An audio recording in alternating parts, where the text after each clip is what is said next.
from there. Okay.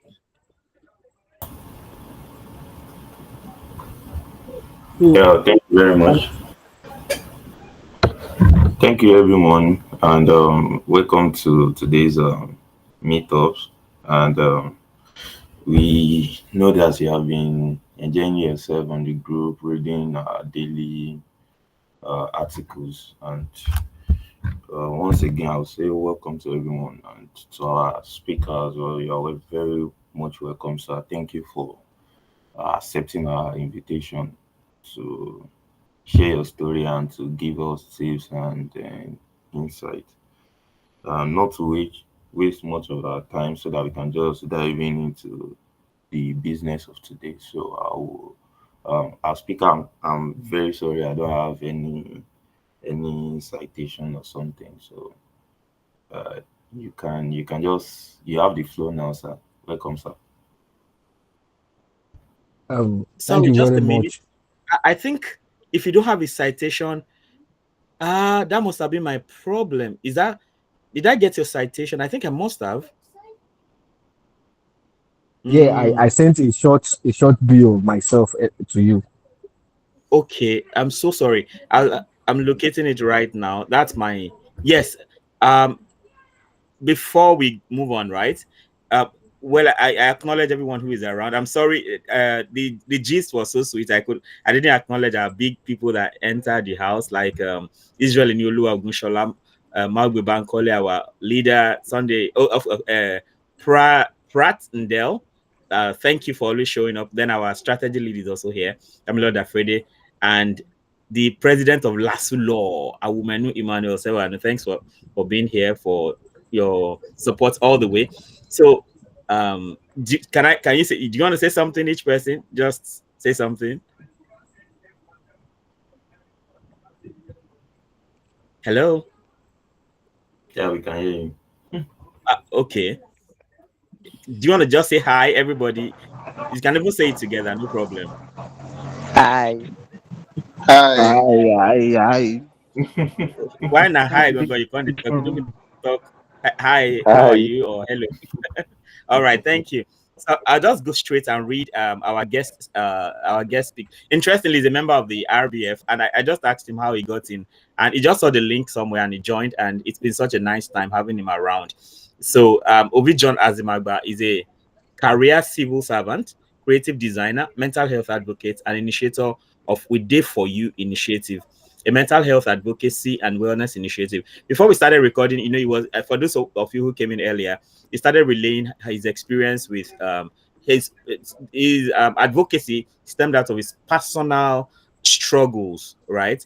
And and that's one thing about life. The pains we go through, God can actually use those things. That's why I think one of the events we had last year, in fact, the last event we had last year is that we're encouraging ourselves that no matter what challenge you have, make sure you don't sink, because there's a light at the end of the tunnel. And when you get through like that, it becomes a basis for reaching out to other people who are going through similar challenge. So if you're going through a hard time, the only thing is make sure you don't sink, because there's a lot your story can teach the rest of the world. So on that basis, we invite our guest for today, Ovi John Azinmagba. God bless you for accepting to speak here today. Yeah, thank you very much for having me too. It's a privilege. Allow me to say that the Real Boys Forum is one of my go-to place whenever I feel like, well, let me go and clear my head. Let me just pay a little attention to myself. So yes, thank you for bringing this up. Thank you for initiating this, and thank you for keeping it alive. On behalf of everybody here, I am saying thank you. It has really been a Real Boys Forum, and today we want to have a conversation like real boys. So it's not just me who will be talking. Everybody here today will be talking like boys. Like when boys gather now, we gather somewhere. The kind of conversation we used to have. That is what we'll be having today. Thank you very much. By the way, don't be shocked if you have some ladies joining us, because you also have ladies who are interested in knowing about mental health and also knowing how to help the men in their lives when they have similar issues. So when you see some ladies joining, don't panic. No shaking. No problem. Everybody, see, Mental health is one thing that is not gender biased. I used to say it. Mental health does not want to know if you are a man or a woman. Mental health does not want to know whether you are rich or poor. Mental health is not concerned with your social or economic status. Everybody is prone. Everybody is is at risk. That is the word. Everybody, regardless of your status, regardless of your class, regardless of what you do in life, you are at mental health risk. And that is why I always encourage people that everywhere we find ourselves, let's always have these conversations. And that is one thing we'll be doing today. So for the women who are here with us, you are welcome. You're welcome. And I appreciate it that yes, all of you are taking the initiative to be supportive to the men in your life, to the guys in your life, to the boys in your life, because mental health for men or more and long talk. Oh, yes, but we would have it today. So moderator, whenever you want us to start, we can start, please. Thank you very much, sir. You can actually start. You have the floor already, sir. Thank you. Wow. Okay. Please can I have the first slide up, please? Let's start then. The first page only. First page of the slide while I do a brief introduction. Today, the kind of conversation we are having, like I said, is not the normal kind of somebody comes and talks, and at the end of the day, ask questions. Then people just uh, give him feedback and it goes. No, I have decided to make this session interactive. I have decided to make this session relatable. I've also decided to make this section thought provoking. So, please, is the slide up already? Thank you very much. Let's go to the next slide, please. I want us to look at the objective so we understand, yeah, what we want to do, so that by the time we start, you will understand that, okay, these are the things we want to achieve. In the session today, the first thing we want to achieve awareness and reflection. We want to achieve awareness on mental health, and we want to achieve reflection. And what I mean by that is that we want participants to be able to think about their own mental health and pressure that men faces. And also, we want to be able to help break the stigma and the silence around men's expressing vulnerability. So that is what we want to do. That's one of the objectives we want to do today. The second objective we want to achieve with the session today is engagement and participation. That is, we want to capture every audience attention and make the session interactive rather than one-sided. I have said that earlier. I want this interaction to be engaging. I want everybody to contribute. Then also we want to encourage people to share their thoughts, raise hand, or reflect or do deep reflection on themselves for personal discovery. That is the second thing we want to do for engagement and participation. Then the third objective that this section we want to achieve with this section is action and mind shift. That is, we want to inspire our audience to be able to challenge stereotype about masculinity and mental health. And also, we want to promote the willingness to seek help and support from each other, and also to adopt healthy coping strategies and lifestyles. So, if you look at this objective of what we want to do today, you will agree with me that it is not just the normal sessions that we used to have. It is not.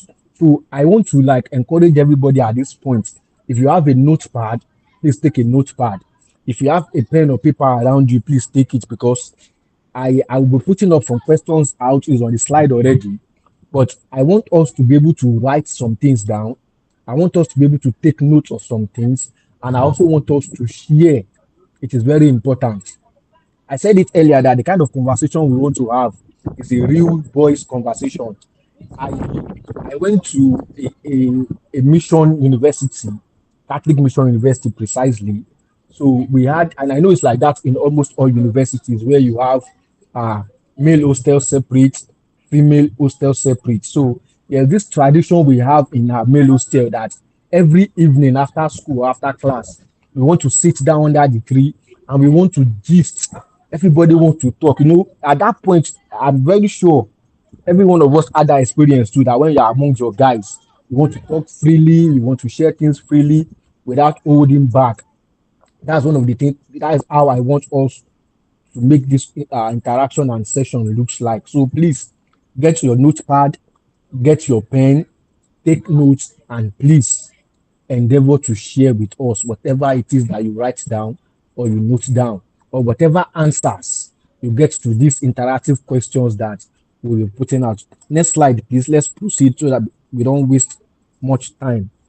Yeah, okay. This is what I want us to do. On each question, I want us to spend at least 15 minutes. I don't know. I have about, I think, 5 or 6 questions there, if I am right. Okay, I have the one, two, three, four, the four category. Then I have one, two, three, four, five, six, seven, eight, nine, 10 questions altogether. So please, moderator, help me. If we do 15 minutes for each question, if we take our answers short and we do 15 minutes for each question, that means we'll be doing 1 hour, 50 minutes, right? Do we have that time? Is that time enough for us? Moderator, please help me to confirm. I will appreciate. Like I said, it's going to be interactive. It's not going to be a one-sided thing. And me and my moderator will be doing a whole lot of work. Do we have that time? Can we spend 15 minutes on each question? So I think Is that 15 fine? minutes will be that much, maybe 10 minutes or something. Yeah. I want Because us to consider uh, okay, sorry, moderator. I because want us you to will need consider the fact to. that Yeah, I'm with you. no, please speak on. I'm listening. I'm with you. Okay, like because you actually have you need time to also like we need to talk about the answers and things like that. So that's why. Okay, yeah, don't worry. I can at my hand. I can keep it short and simple. And I also want everybody who wants to share with us to also keep it short and simple. So let's start without time. I have opening questions, and the first question on my screen is, what do you when you hear the phrase mental health? What is the first thing that comes to mind? I want us to take a deep reflection on this question as men now. When we hear the question mental health, what is the first thing that comes to mind? I before now, I want to share my own part. Then we will give 1 or 2 persons to share. Then we'll round it up. Before now, before I got into mental health advocacy. When I hear about mental health, the first thing that comes to my mind is either Yaba left or Aru. Sorry, I am in Lagos, Nigeria, and these two locations that I mentioned is where we have the two major neuropsychiatric hospitals in Nigeria. The one closest to my region, to Lagos. We have one in Yaba, then we have one in Aru, Abeokuta. So before now, whenever I hear mental health, what comes to my head is Yaba left or the neuropsychiatric hospital in Abeokuta. Why? Because it is my belief in this part of the society or in this part of the world that anything that has to do with mental health is madness. And once you are mad, the next place you should go to is either Yaba left or Aru for treatment instead of roaming on the streets. So I don't know for other people here, if you are willing to share with us, when you hear that phrase mental health, what is the first word that comes to your mind? What comes to your mind? Anybody willing to share for us, please? Just indicate by raising up your hand. I will give you the mic. But you have to help us keep it short and simple. Who, please? Anybody willing? Okay, if you don't want to share with us, you can write it down. That's why I said let us keep a notepad or anything around us. Let's endeavor to write it down. If you are not willing to share, fine, but make sure you are writing If you don't something down mind me because I can. interrupting, sorry, if you don't mind me interrupting, I have discovered Okay. something about groups. If you don't call someone's name, nobody may answer you. so, so maybe that's something like if you say uh Ogunshola Israel, what do you think about this? He may talk, but if you just say someone should talk, nobody may answer you. So you may consider that. Wow. Thank you very much for that, sir. That will be helpful. Okay, let's do it that way then. I think I have um I'm looking at the participants here. Okay. Damilola, is Damilola there with us? Damilola, what do you think when you hear the phrase mental health? You mind sharing with us, Damilola? Well, I don't think Damilola is there. What about Maugbe? Maugbe, do you want Yeah, to share yeah, I with can us? hear you. I was trying to unmute myself. Okay, thank you very much, Hello. Damilola. Oh, yeah, now, when you hear the phrase Hi. Good mental health, afternoon, what is the everyone. first? Okay, so I have a lot of definition for mental health. So good afternoon, everyone. Thanks so much for this webinar, and I look forward to really learn so much. So if you are joining us for the first time, this is really an amazing platform to learn a lot from Mr. Ovi. So pretty much when I hear mental health, so I'll give a comic answer. I'll also give a legit answer. So legitly, when you say mental health is in context is just when you look at wholesome living, when you look at how someone live wholesomely, like not necessarily because oftentimes we have this when we hear the word mental health, our first thought line goes to the brain. But the brain, yes, definitely the brain, but it encompasses the way we live, you know, the well-being of the brain, because the brain actually is the central system in which other part of the body actually works. Yeah, so when I hear the word mental health, yeah, definitely. Funnily, I hear arrow is coming to my thought line. So when you say somebody is I'm having mental health concern, I'm like, if you have mental health concern, then you always have mental, because I notice that people tend to enjoy that. I'm actually depressed. I go through a lot and all that. To me, some people that can be very funny and they customize it to their personality, right? So mental health for me, I feel is in context is wholesome living. How do you wholesomely live that every part of your body, every part of your soul, and every part of your life is actually wholesome. So that's pretty much it. Yeah, thank you, Damilola, for that. Um, who else again? Maugbe, you want to try? Is Maugbe there? Okay, let's take one more person. I have the I name. If I think pronounce it, I, okay, I I think think we have someone in the comments. The person said well-being.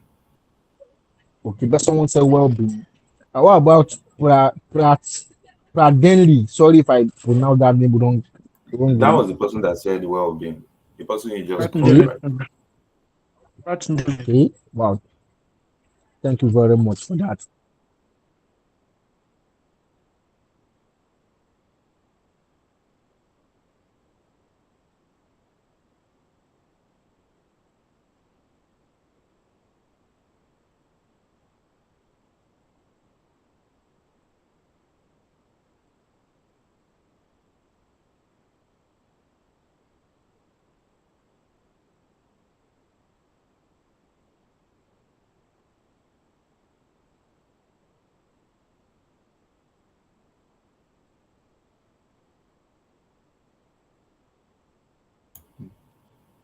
Is everything okay?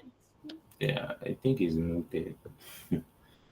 Mr. John, you are muted, sir. Oh, oh, sorry for Yeah, that. I just I, discovered I everywhere went mute. okay, so like I'm saying, when the term mental health, just like every other part of health, when you look at the definition of health according to World Health, it is absolute well-being, socially, mentally. The same with mental health, like it means the absolute well-being, the ability to go through your daily routine, the ability to do the things you are supposed to do on daily basis without interference, the ability to manage situations, manage challenges, cope with anything that comes your way. That ability to do it without breaking down, without giving up, without it getting out of hand or control. Wellness. I think that is the wholesome summary of mental health. Then let's go to the second opening question. How many of us check our physical health regularly, but rarely check in on our mental health? I think this one is even good for men.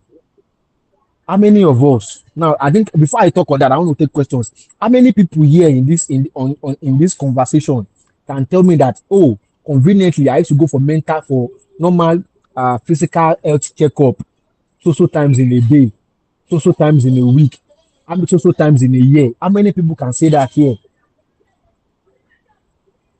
How many? Okay, I think let me put it like this. Sunday, how many times do you go for physical checkup in a year? until I can't I can't say for sure. So Okay, Sunday said they cannot share. See, meaning it doesn't even go. eh, Um, Israel, what about you? How many times do you go for physical health checkup?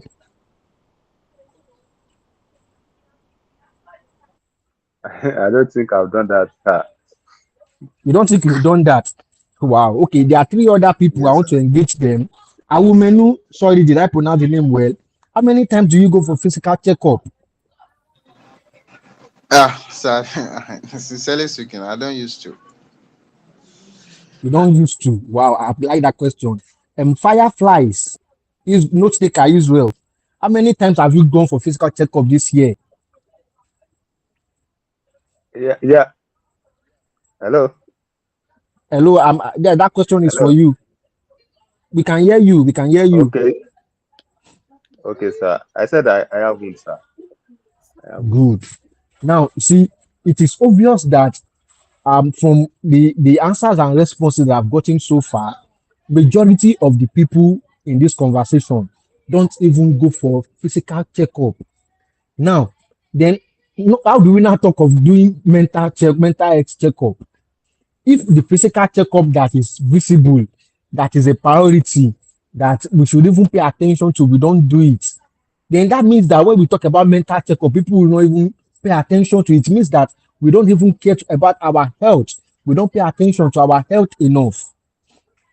So this shows that in our society, even as men, because of the kind of struggles we go through, because of the kind of things we do on daily basis, we don't even have time until when we break down, until when we have intense headache that is not allowing us to do anything, until when we malaria, typhoid, or fever is getting to us. That is when we pay attention to our physical health. Now, not to talk of men. So, what do you think will now happen to us that will make us to consider paying attention to our mental health? So, it is something that almost everybody do not pay attention to. It is very obvious that we don't.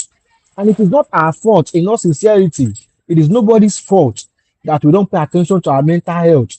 Because if I begin to ask one by one here in this group now, why are you not paying attention to your mental health? People will give me 1,000,001 reasons. And all these reasons, whether you like it or not, they are valid.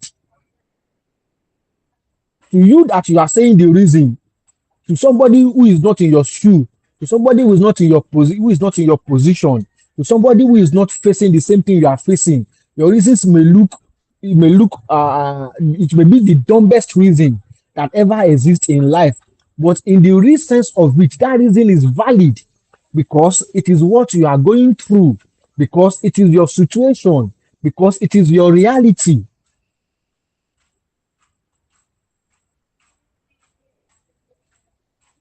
So let's go to the next second slide, please. I have said we won't spend much time. It is a conversation. We'll keep going. Now let's come to awareness question. Okay, I want to ask this question again. Why do you think men often find it harder to talk about their struggles? Why? Are women you want to try? You want to tell us why do you think men often find it harder to talk about their struggles? I try Yes, to. thank you, sir. Me personally, when I saw the question, something just came up to my mind is tradition. Sincerely speaking, I feel like it's tradition. The way some of us is being raised, and it be like, see, when something is wrong with you, you don't need to talk it out as a man. You just have to sit on your own and figure it out. You just have to talk to yourself and find a proper solution to it. Then to me, I feel basically it's tradition, and that is the best way I can just describe it, sir. Thank you very much for that, Awumenu. Tradition. Malbe, what about you?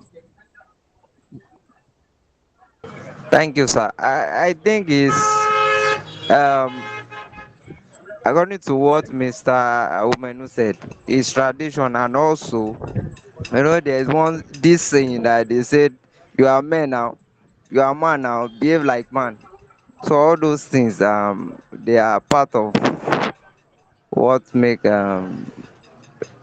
men go silent. Like they want to behave like man. Thank you very much. That is stereotype. Wow, that is what you say, stereotype. That mentality that you are a man, you should be able to face it. Thank you very much. That is valid. Let me take two more people. Sunday, what about you? Yeah, thank you very much. Like as those previous speakers have said, um, when it comes to like why men don't really talk is the environment, the way the environment has been structured, right? The way things have been structured. You just need to figure things out yourself. Men don't really talk. Even if you talk, you are looked down on as being weak, something of that nature. Okay, wow, thank you very much. Ibrahim, do you want to tell us why you think men don't talk?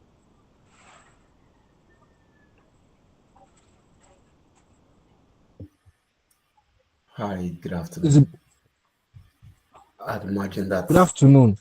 right. I'm Ibrahim Ayodeji. I'd rather Ayodeji. Thank you. Um, Sorry I joined a bit late.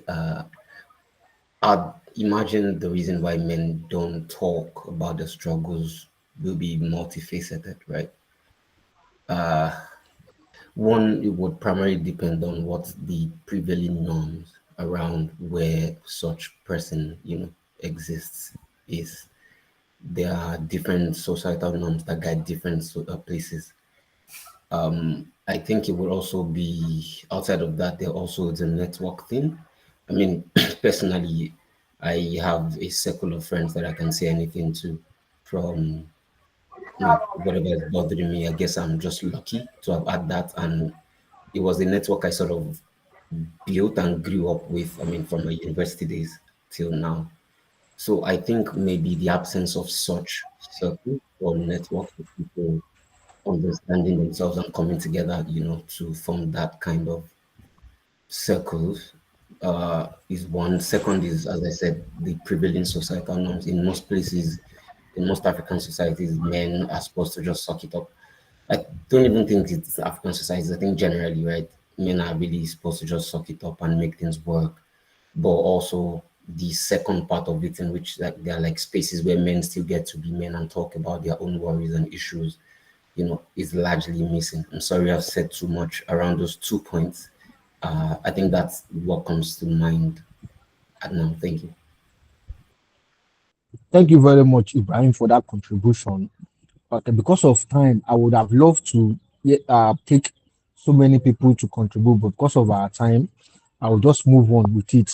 Like with all every answer we give is valid, is the truth, whether we like it or not. Every answer everybody gives here is the truth. And like Ibrahim said, for some people who have been able to break that norm and have circles of friends, yes, it helps too. But we cannot rule out the fact that one of the reasons why men struggle to talk about their struggles include one, social conditioning and masculinity norms.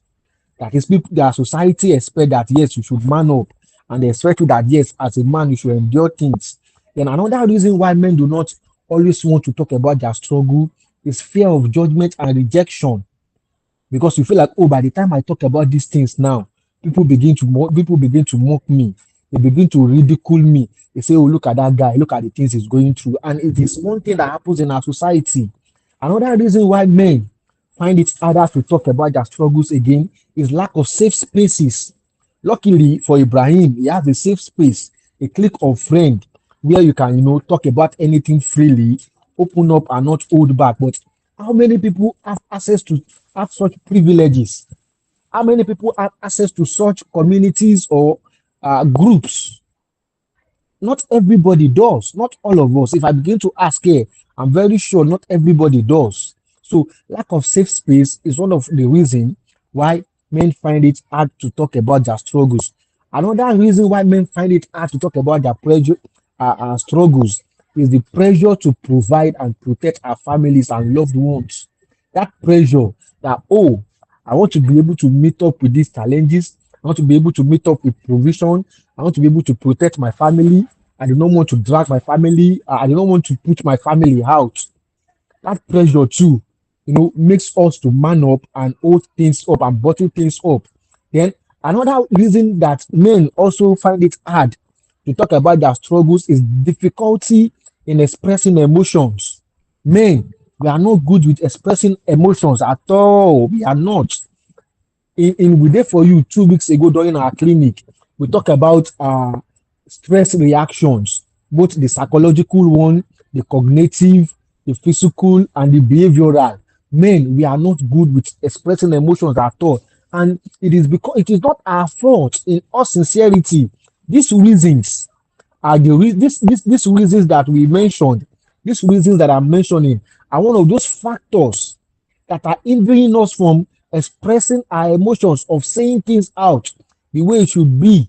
And another reason why men also find it hard to talk about our struggles is the stigma around mental health. Because by the time you begin to talk about mental health, the stigma around mental health is very heavy on men, and the fear of being labeled as weak or unstable or not man enough if we seek help is there. So we keep these things to ourselves, we bottle up these things to ourselves, we don't want to talk. So let's continue, please. Let's take the next question. What are some of the common pressures society places on men that affect our mental health? What are these pressures? Let me start with wow, I have a woman here, don't worry. Okay, let's start with her, please. Margaret, good afternoon. It's afternoon here in Lagos. I don't know if you're in Lagos, if you're in Nigeria too. Help us. What do you think are those struggles, those common pressures that society places on men that affect our mental health? Let's take it from a woman, a lady first, please. Is Margaret there? Okay, she's not. Um, there's this person here. You just have an F figure. There is okay. Fireflies, note taker, Israel. Israel, you want to try for us? What are those common pressures that society places on men that affect our mental health? Um, Hello, sir. Yeah, we can hear you, Israel. The the children that men cannot fail, and then they should succeed in whatever they achieve. They lay their hands on. That is, they are not born to fail, or uh, yes, or they don't have any. There's nothing like, yes. Let me say failure, sir. Yes, sir. Wow, failure. Thank you very much. So they expect them to, Um, yes. So they expect them to succeed in whatever they put their hands on. okay. What about Sunday? Sunday, you want to try? Israel has said failure. Failure is one of those pressure that society places on us. That fear of failure. Okay, Sunday. What about you?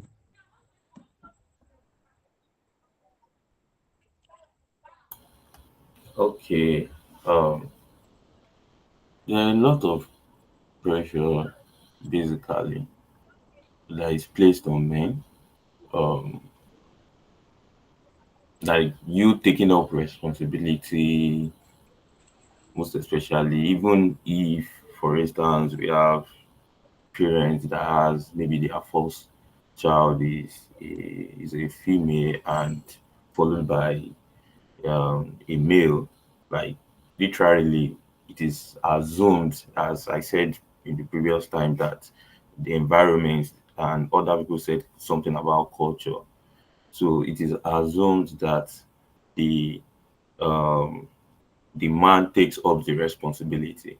So there is a lot of pressure and things like that. So just taking up responsibility. Thank you.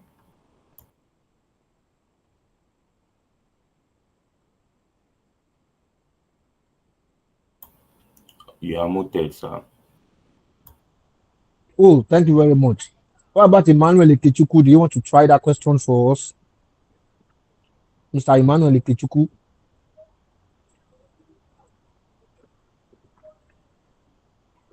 Okay, I think Mr. Emmanuel is not responding. Mr. Emmanuel is not responding. Okay, I can't.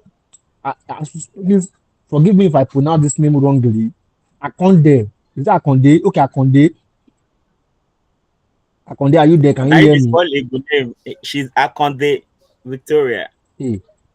Okay, wow, it's a she. Please forgive Yeah. me. That's why I apologized earlier that if I pronounce the name wrongly. Margaret is available too if you want her opinion. Yes, please, man. Let her take the floor, please. Okay, sure. Yeah, sorry for my can you Go hear ahead. me? Okay. Yes, we can hear Sorry, you. I couldn't contribute earlier when you called me. So I'm responding to the question. So, what are some of the common pressures society places on That men that can society. affect their mental health, right?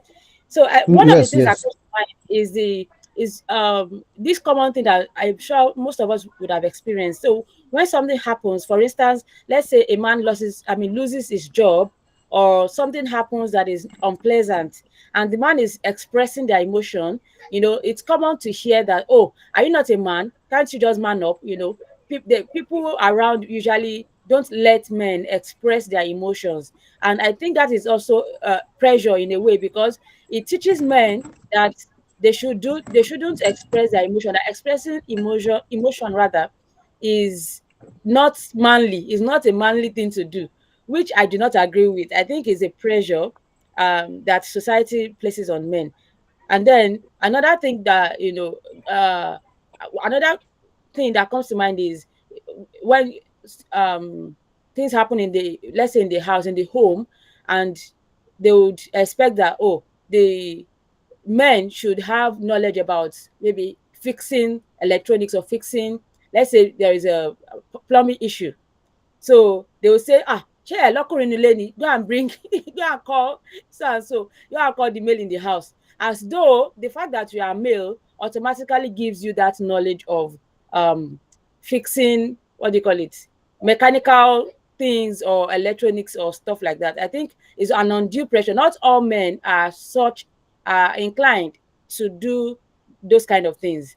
And uh, in fact, there are some women that are even more competent Yeah, at. when I was doing diploma in marine engineering, anytime my hot plate got spot, I would take it to female local. I had a friend there that would help me fix it because I'm not given to Such, things right? like that. Yeah. Exactly. So, that's the kind of pressure they put on men, that, oh, are you not a man? Shouldn't you know how to fix your hot plate? I don't think it's fair. I think it's unnecessary pressure that society places on men. So I've given two examples. Thank you so much for the talk so far. It's been interesting. Wow, thank you very much. That is comprehensive, very very comprehensive. And I will start like this. I'll start from where she stopped, and I'll pick it from uh, pressure. Yes, and from my notes here, one of those Sorry, pressures that society. you're not taking Victoria. Sorry. Oh, sorry, is Victoria available now? Miss Victoria or Mrs. Victoria, forgive me, whichever one it is. Can we have you now, please?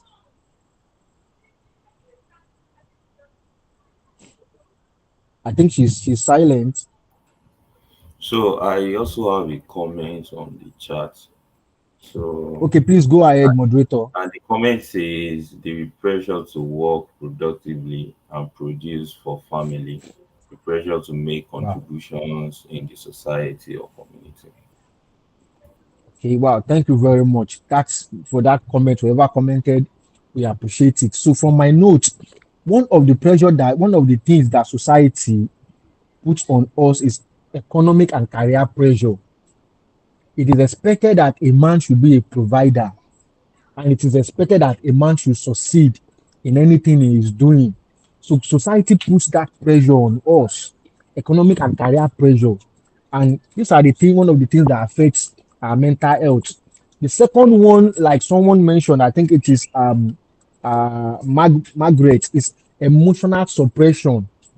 It is expected that as a man, we should not cry. It is expected that as a man, we should be tough. It is expected that as a man, we should not be tender.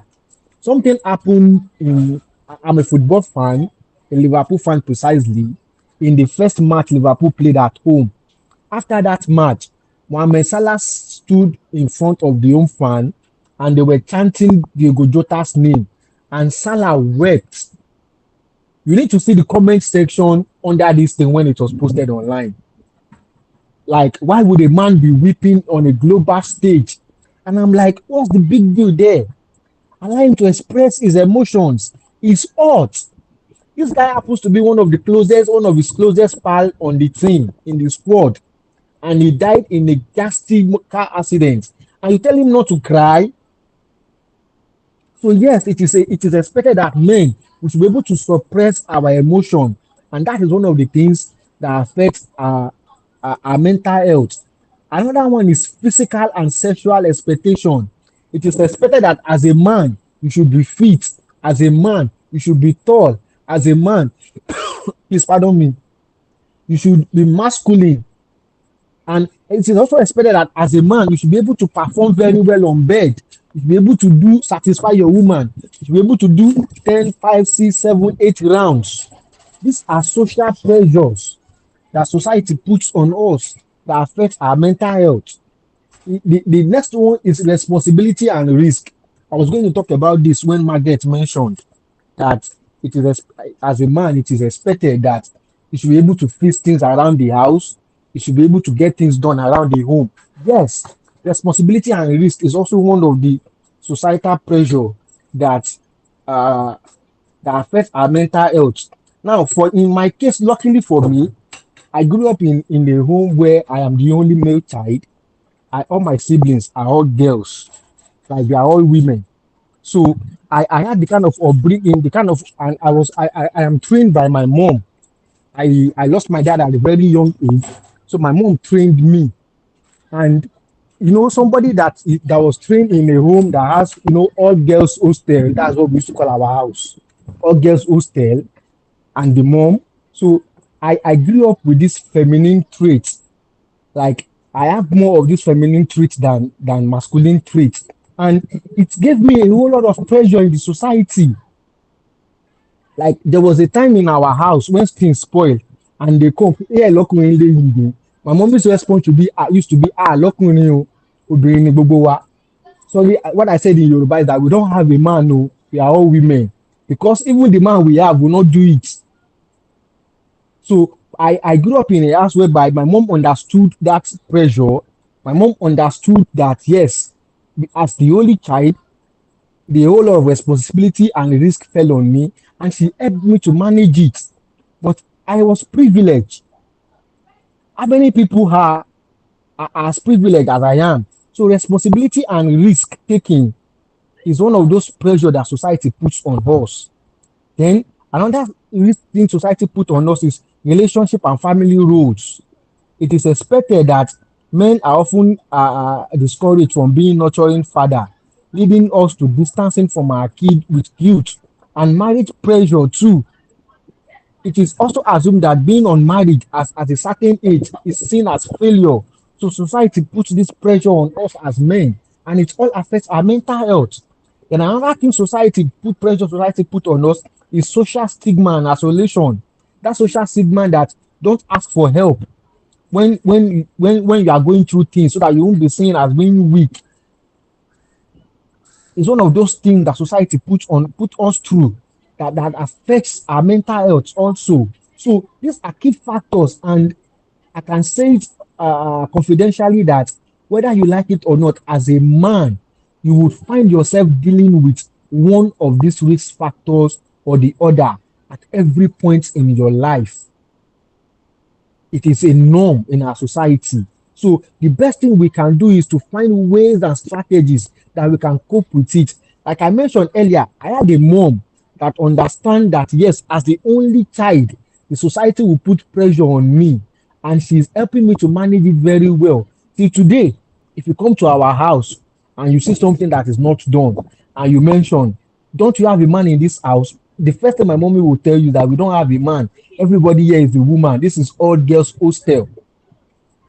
So it helps me to manage that society pressure as a kid growing up. Don't worry, we will talk more about our individual and personal stories. But because of time, let's move on to the next question. How many of you know a friend, brother, or colleague who has struggled silently but did not seek help?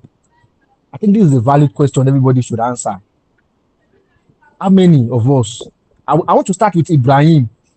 Ibrahim, have you ever had a friend, brother, or colleague who has struggled silently and didn't seek help?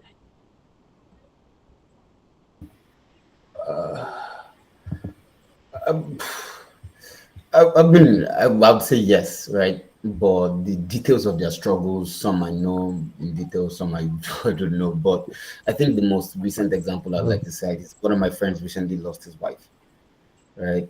And the married, they have a 1 year old. She died due to ectopic pregnancy. This happened just I think last month, right? And it's so hard because I've been trying to, reach out to him to say, what do you need? I mean, do you want to talk about it? How are you feeling? But it's he's not saying anything. I mean, personally, he hasn't told me. I mean, he keeps saying, yeah, he would reach out to me if he needs anything, but I don't see him, and our other mutual friends. And unfortunately, he's not a very close circle friend to me. We just met, you know. But the other mutual friends we have also have the same, opinion. They think we're all very worried about him. He's shouldering on. It takes to social media to vent sometimes and just post pictures of his wife and just talk about her.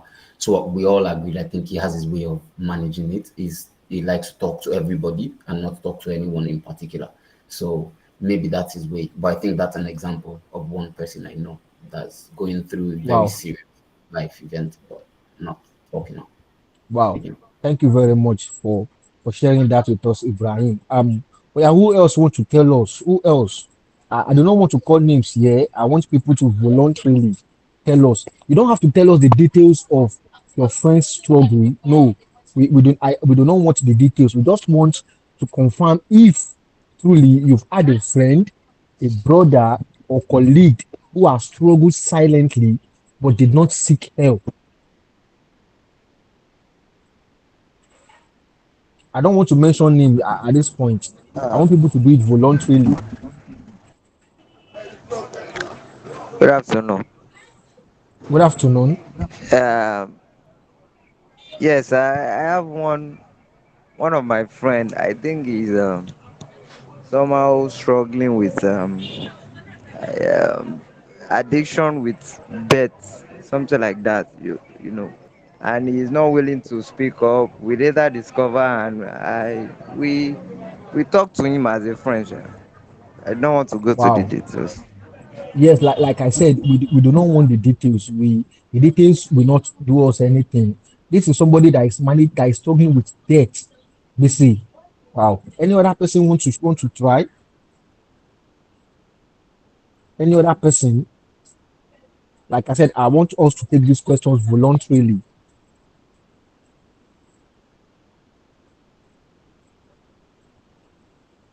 Okay. Wow. Since nobody people do not want to do it voluntarily, I will call name. I have one Mr. Sunday. Your DP shows that you are wearing a black shirt with a black tie. I want to hear from you, sir. Have you ever had any friend, brother, or colleague that struggled with any challenges and did not seek help, sir? Good afternoon, sirs. Good afternoon. Yeah. Actually, I'm still thinking deep to see if I can recollect or pick anymore, but I couldn't get one for now, sir. Okay. Wow. Thank you very much, sir, for that. I Yeah, appreciate thank you. it. And what about Mr. Olushola? Yes, sir. Mr. Olushola, sir. Okay, good afternoon, everybody. Yeah. Good afternoon, sir. Um, I just remember is an experience a colleague shared with me of a sister-in-law, and Okay. it can be mental health issue can be very very serious. The lady actually died, I think about last month. They had been married for a while, and then I think the husband lost his job, and he eventually got another job, but it was I think he was working with a church as he was pastoring like a missionary. So, but the family of the lady were not that really happy with what the husband was making. I guess they were doing much more, and they expected more from their daughter. So I think the husband left. They were living in Kaduna then. The husband now had to leave to Niger State. Was able to just start life, and then the wife moved with him, and they started life, and then they gave birth to a child. Along the line, they lost the child. So the parents, that's the parent of the wife, said it was because of their financial situation. That was why um, they lost that child, and so they were insisting that the wife should come back to Kaduna to stay with them. Uh, I think the wife agreed that it was because of the financial situation. So the wife moved back. But after a while, she moved back again. She left Kaduna, moved back again to, I think she was pregnant. Then she moved back again to join the husband in Niger State to work. Unfortunately, they had another baby, and under the same similar circumstance, they lost the child again. So it was becoming, especially for women, there's something they call postpartum depression. So Yeah, she postpartum she had had depression. that issue the first time, the second time. So she already now believed that it was because of the husband, it was because of the family of the husband and everything. That was why all of the things that was happening to her with childbirth was happening to her.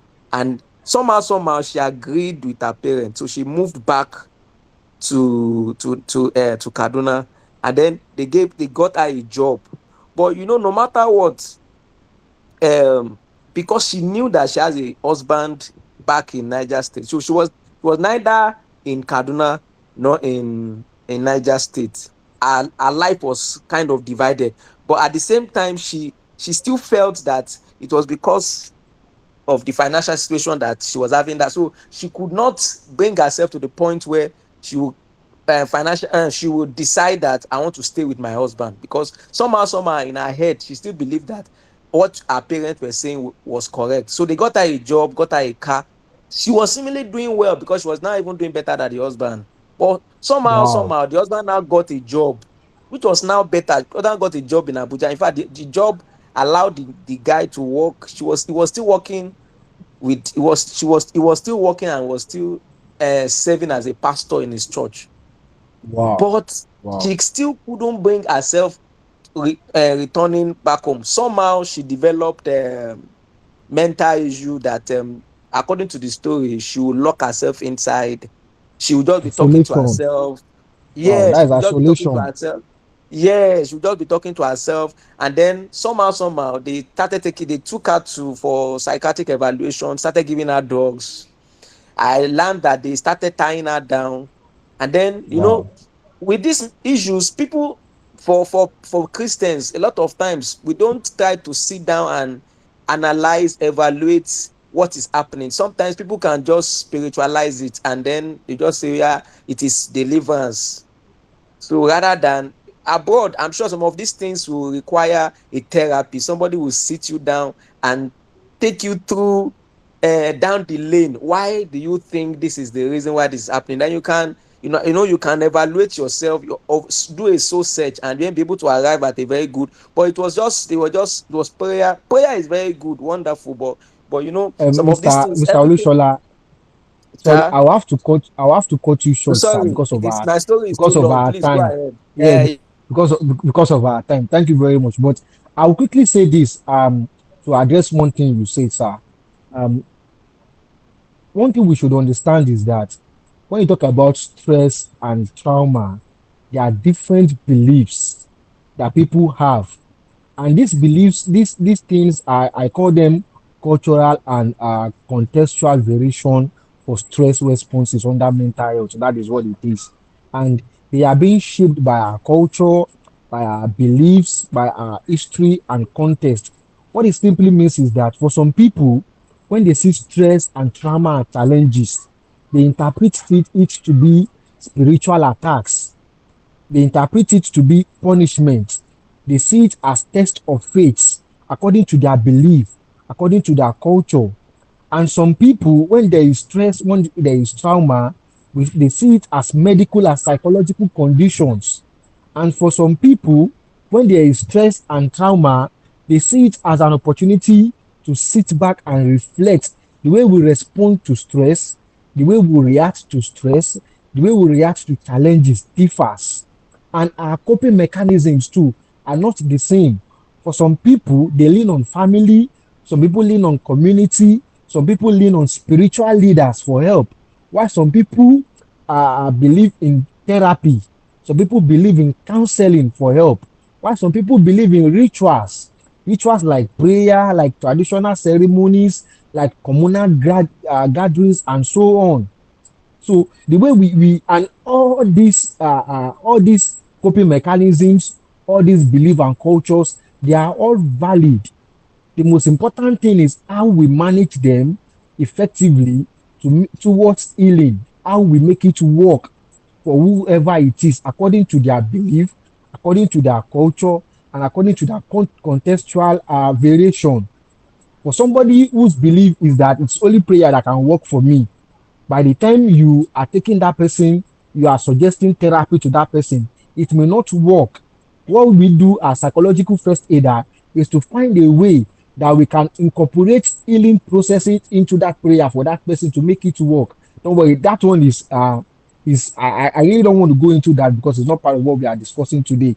Let me now, it was just a branch talk. So let me come back to our main topic. The truth about it is that every one of us here, we've had a friend, we've had a brother, we've had a colleague who is a man that have gone through challenges, that have gone through situations and refused to ask for help. If you take your time to reflect very well, if you take your time to sit down and look at your we all have one person. In fact, at some point in time, we ourselves had been in situation where we were struggling and we all refused to ask for help. Every man, we have been there, consciously or unconsciously. It had happened to us. We have been in a situation where something is happening to us and we refuse to ask for help, all with the assurance that I will deal with this one by myself. I can deal with this one alone. I can handle this one. And before you know it, the issue begins to deteriorate and the challenges begins to get more and more and expand until it becomes something bigger that we cannot handle again. And if care is not taken, if it is not managed well, the our us refusing to seek for help can really damage our mental health and push us to a state of depression. It can. So it will not be sincere for us. We will not be saying the truth if we all say that, oh, we do not have a friend, we do not have a brother, or we do not have a colleague who has struggled silently and refuse to seek for help. We all do. In fact, we ourselves, everybody here as individuals, as a man, we've all been in that situation. We've all been there. Unless, like I mentioned earlier, unless we do not want to be sincere with ourselves, we have all been there. So let's go to the next question, please. Next slide. So we can progress. Thank you very much. Now we are dealing with reflective and personal connection questions. So the first question I want to ask is, what does being strong really mean? Is it hiding pain or seeking help when needed? What does being strong really means? Is it hiding pain or seeking help when needed?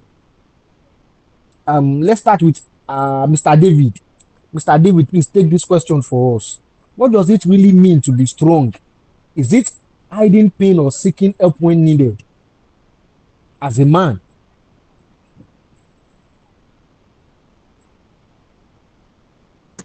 All right. Good afternoon, everyone. good afternoon, Uh, Mr. David.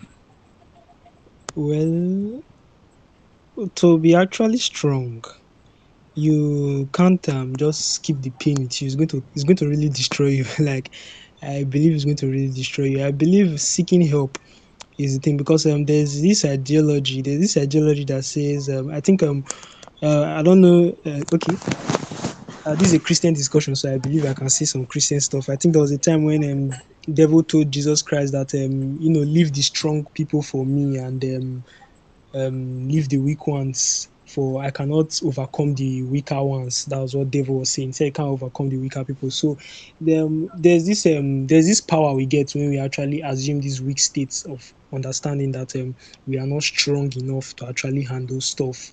That's why we all normally run to God for help. That's why God said, in your weakness I am made strong. So I believe we still believing we are strong and we can actually harbor this pain and we can actually fight it with our own strength. We will eventually fall. In fact, the devil will just he will destroy us totally. Like, if we, the more we think we have this understanding of strength, he will destroy us. But when we assume these weak states, so I believe for that question, I believe we should actually voice out, not harbor the pain. Thank you. Wow, thank you very much, Mr. David. Mr. Sunday, please, what does it really mean? Is Mr. Sunday there? Yeah, I'm here. Okay. What does it really mean to be strong? Is it seeking help or hiding pain when needed? Yeah, I think it depends on perspective because the main thing we are trying to discuss here is like probably maybe the issues then as well the solution. As Mr. David said, that is what is expected. Like that is the normal thing to do. Like okay, being strong means okay you seek for help, but literally when being strong is oh you need to hide your pain, you don't need to as a man, you don't need to talk. If someone is telling you be strong, the person is telling you that just take things to yourself, like find a solution, figure things out yourself. So that's why I said it depends on the perspective. Thank you. Wow. Thank you very much for that, Mr. Sunday. I want to take let's take a lady now. Uh Margaret, are you there?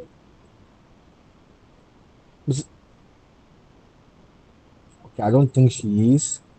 What about fireflies?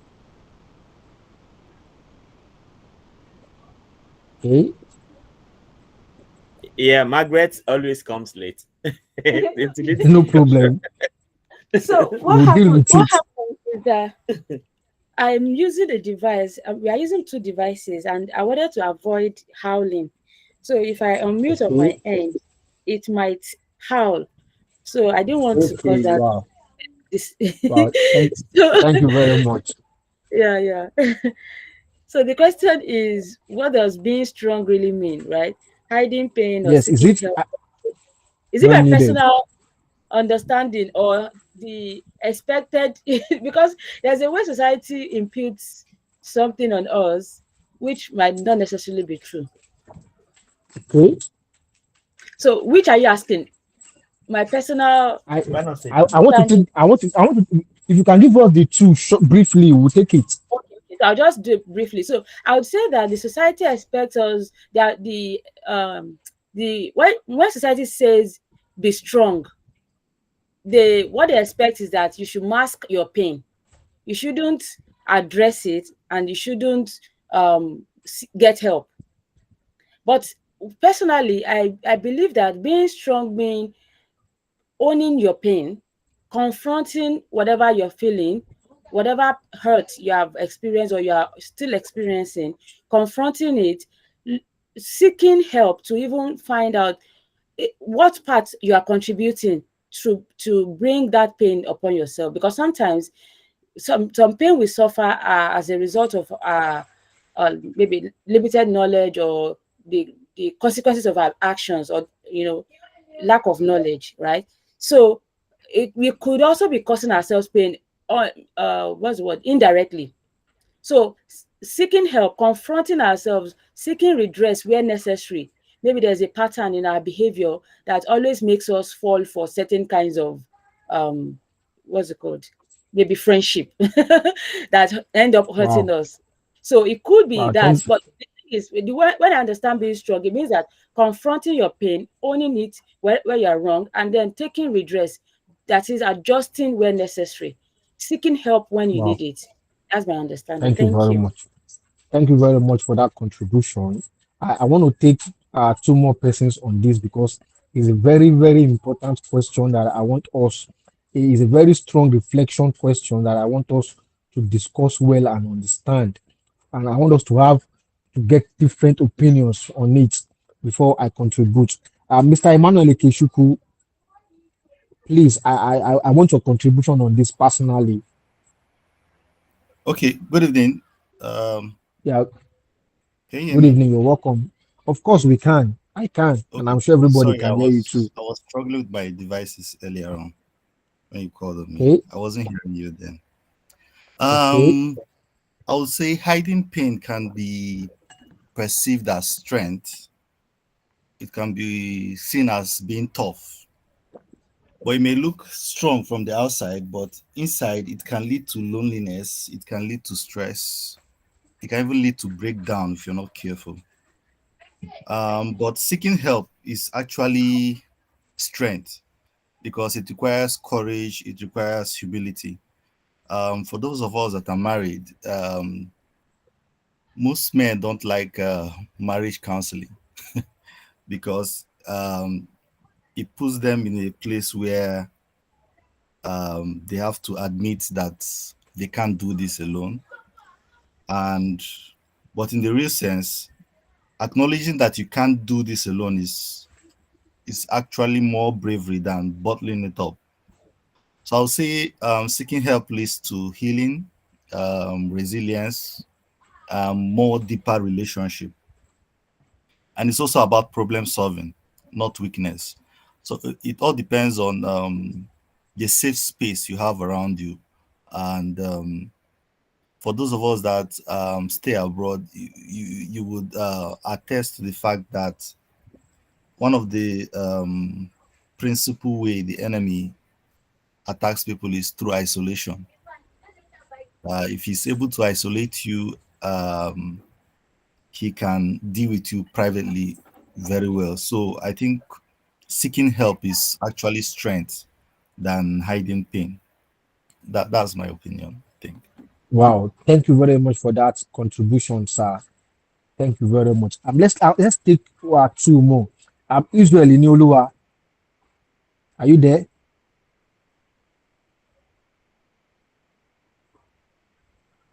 Yes, sir. Okay. I'm there, sir. Um, which please help us take that question. Which one? Which one? No, this is not our slide though. We are in the wrong slide. Please take us back a little bit. Okay, thank you very much, sir. What does being strong really mean? Hiding pain or seeking help when needed? That is the question. Um, okay.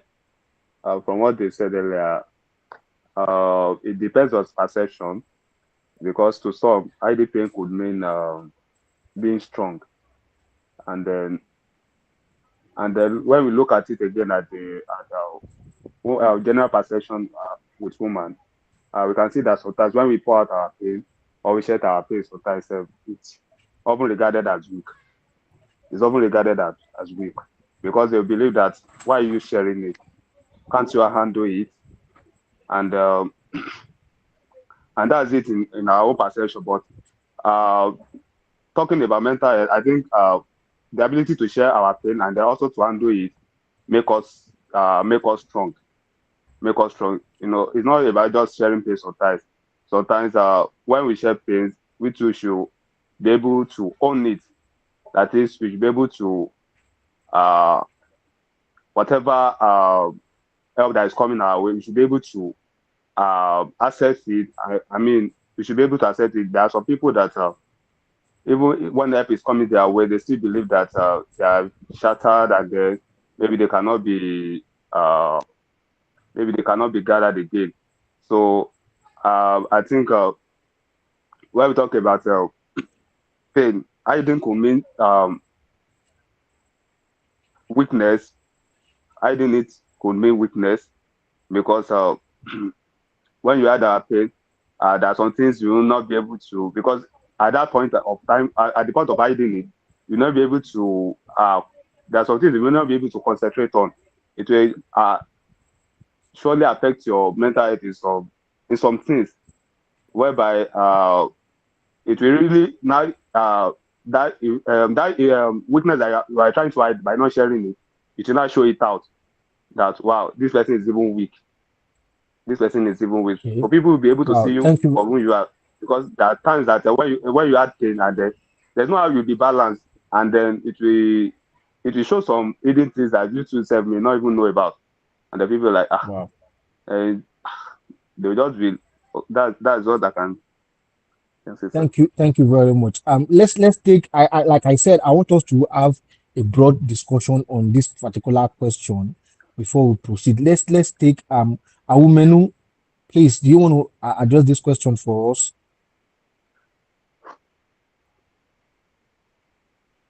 Is Awumenu there? Okay. Is not. I think a lady joined too. We have Runke. Runke, good afternoon. Okay. Wow. Okay. Okay. Let's take it from our Good convener. afternoon. Oh wow, Runke is here. Runke, good afternoon. Good How are you doing afternoon. I'm today? just joining. So I'm good, thank you. Okay. Hi. Wow, thank you for just joining. It's a pleasure to have a lady in a real boys conversation. So yes, so this afternoon, just please help us to try and be a man and also be a little of help us to be a woman and a little of a boy to be able to feel free among us, talk freely. We want to hear from you. The question I want you to help us to answer is, what does being strong really mean? Is it hiding pain or seeking help when needed? I want you to hear it from the perspective of a woman. Wow. Okay. It's a two ways. Please, sorry, please. Okay. Okay, are you there? Yeah, we are with you. I never expect this, but anyway, I'm free now. So being strong is a two ways. It depends on the situation. As a lady, or let me say as a woman, where when you're in a labor room and you have to push, you need to be strong. We don't need the weakness there, right? We need all the strength that you can use to push the baby out because of the success. The baby is the success. No, you don't need to be crying. That is being strong. Maybe when we are in a situation that we needed to speak out and we keep silent, that is a weakness. It's not being strong any longer. Maybe we are in a mess situation, most especially in our mental health, when we need someone to talk to us, advise us. We are taught to always keep quiet or always being strong when there are some situations that are not advisable to speak, but not when we are dying, not when we think that, okay, let me say this out. They might shame me, they might say something bad about it, but at least one or two might be helping us at that moment. But when we keep quiet, it is a weakness to us because we are thinking that they are going to say something else, or we are thinking for them instead of us to think about our own health. Maybe someone in Okay. a depression way, in a depression mood, and the person needs to tell, oh, this is what I'm going through, or I have headache. now I have headache. I don't know, maybe the person is not a doctor, is not a nurse or anything, medical professional, but at least when I tell the person, oh, I'm having a slight headache, maybe the person now gave advice, maybe because of stress, try and sleep. And I check myself, I noticed that I've not been sleeping.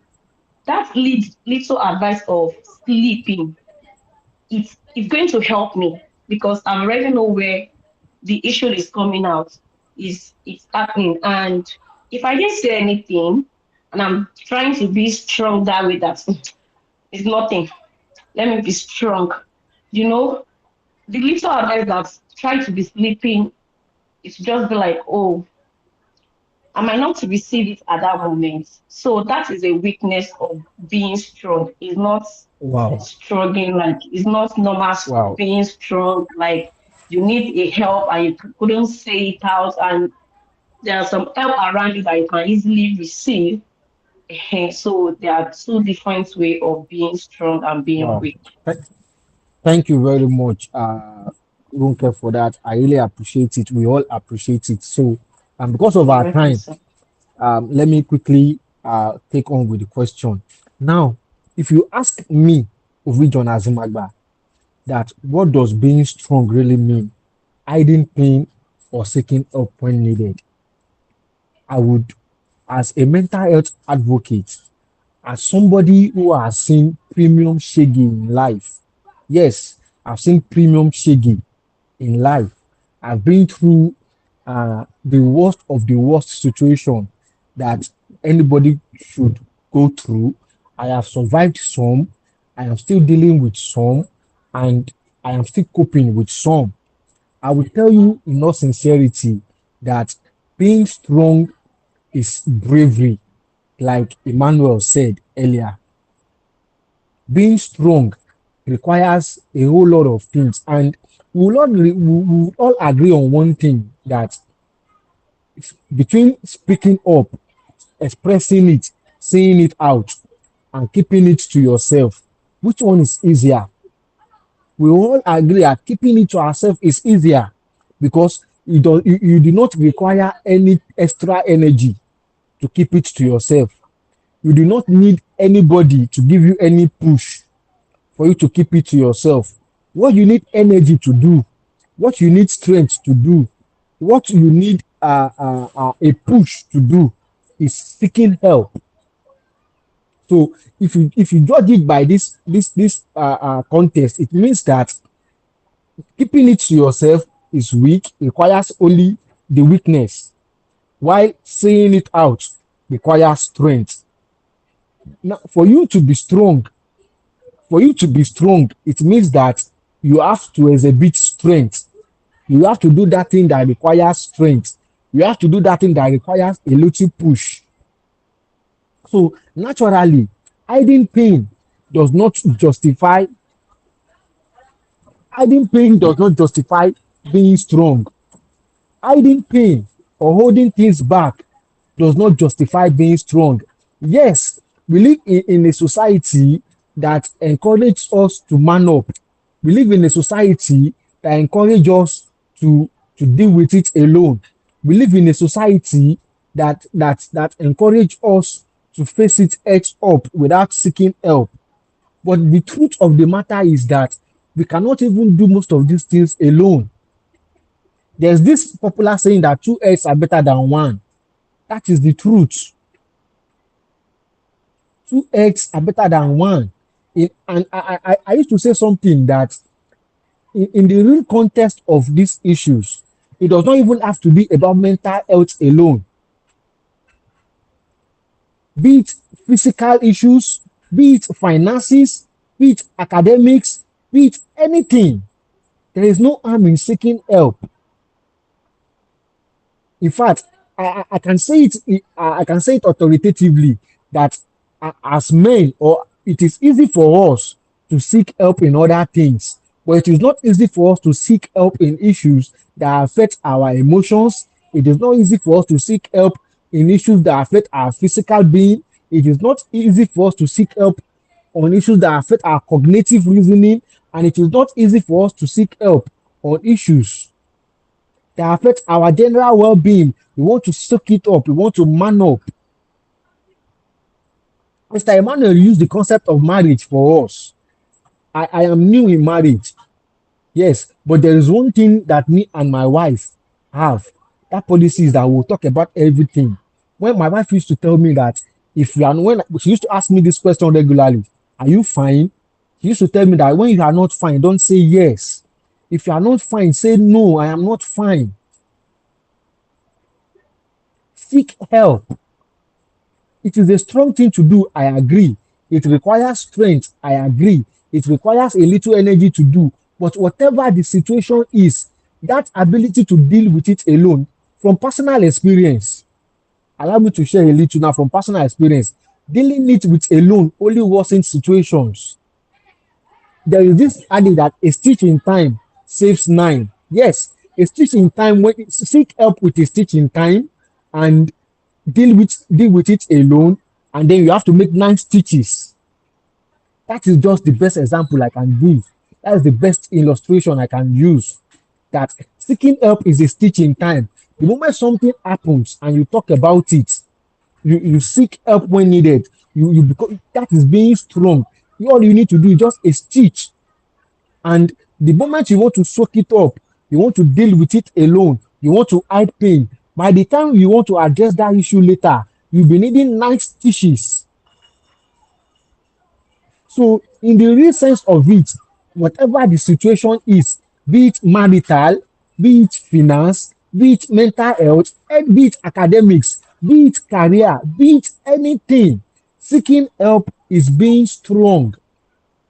Because one, it requires energy, it requires strength. In fact, the ability to speak up alone is strength. So, and that is one strength we need to imbibe in ourselves. That is one strength we need. That is one energy we need to get as human being. The ability to express our pain without being forced or pushed to do it. So, as men, please, being strong is not bottling up. Being strong is not hiding pain. The concept of being strong is the concept of seeking help when needed. I know it is not easy to do because of the stigmas. It is not easy because of the stereotype. It is not easy because of the culture. It is not easy because of the societal expectation. It is not easy because of the stigma and every other thing. Yes, but if you can push it through, if you can get a little of that strength, you realize that it is you using a stitch in time to save 9. I hope someone is with me on this. Hello? Yes, sir. We We are are, with we you. are with you. Thank you very much. So it's a very personal issue. Let me use my personal journey here as a case study. In 2023, I deal with loss of and grief at the same time. I lost a cousin, I lost 2 friends, then I also lost money to I lost money in an investment, a huge sum. So this thing happened between September, October, November 2023. And it got to me seriously. It got to me. I isolated myself. I cut off from, I was grieving. And in the process of grieving my 2 friends and a cousin, I lost money in business too. So it pushed me off the radar. But in December 2023, I had a conversation with a friend, just one conversation. And in that conversation, I was able to open up. Yes, I was able to open up with that one friend because I understand that he has a little idea and knowledge about uh, mental health issues. You understand he has experience, he is knowledgeable. He created a safe space for me, and we had that only one conversation. And what did I do in that conversation? What did I do differently? I must mention that before that conversation, a whole lot of people have been trying to reach out to me. A whole lot of people were trying to call me, talk to me. I was holding back. I was not talking. Hey, are you fine? I'm fine. How are you coping? We are not seeing you. Oh, I'm okay, Jare. I'm just dealing with a lot at the moment. That's what I keep telling people. But that one conversation, what did I do differently? I opened up. I shared everything that was eating me up with him. And something happened instantly. I had my breakthrough just from sharing. There's this thing they say that a problem shared is a problem half solved. Yes, it is. Sharing alone can lighten the burden for you. Sharing alone can ease the load. Sharing alone can ease the burden. Yes, that person you are sharing with may not be able to give you the support you need. That person you are sharing with may not be able to give you the solution. But that person can easily connect you to the right resources that will help you. My friend that I had a conversation with only told me one thing, and I think that one sentence changed it for me, turned me around. And what did he say? He said, bro, stand up and face your demons. That was what my friend told me. He said, stand up and face your demons. And I was like, really? He said, yes. Oh, you are dealing with grief. You are dealing with grief and loss. They are demons, according to him. These are things that naturally just want to keep you in a place. These are things that naturally want to dim your light. These are things that naturally do not want to see you shine. You are a very jolly good person now. These things that are worrying you are things that want to keep you, that want to, steal your joy away from you. Stand up and face your demons. And after that conversation with my